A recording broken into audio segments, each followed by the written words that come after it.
Hello and welcome to Physics Minutes. I'm Pauline, and today we're going to be talking about an important concept that influences our everyday lives in every way. Our topic today is gravity. Gravity is the natural phenomenon by which objects attract with a force proportional to their mass, and what allows objects to fall to the ground and what keeps the Earth in orbit about the Sun. Here at sea level, we experience gravity at 9.81 meters per second squared. That means that if we drop two objects from the same height, they should hit the ground at the same time.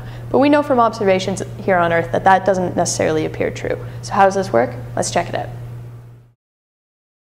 Take for example a feather. We know that if we were to drop it, it wouldn't fall straight to the ground.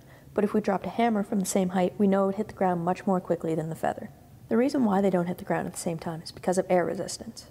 The feather, because it has a much larger surface area, will have a much greater air resistance and will experience much more drag opposing gravity than the hammer will.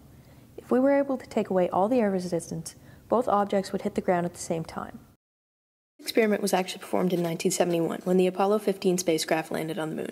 Commander David Scott dropped a falcon feather and a geological hammer from approximately the same height. The two objects were seen to accelerate at the same rate and struck the ground simultaneously. And while we might not have the budget to fly to the moon to show you this concept, we do have another way that's just as good, so let's check it out. In this experiment, we have two 6-foot-long plastic tubes that we're going to create a vacuum in. In one tube is a small kite, and the other one is a wooden block that's 20 times more massive. We're going to drop them in the air to see which hits the ground first, and then we'll drop them in the vacuum.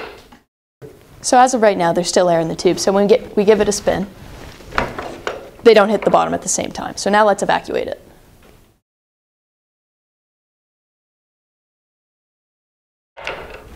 Now that it's under vacuum, let's give it a spin. As we've shown here, any object, no matter its mass, will fall at the same acceleration. I'm Pauline, and thank you for watching Physics Minutes.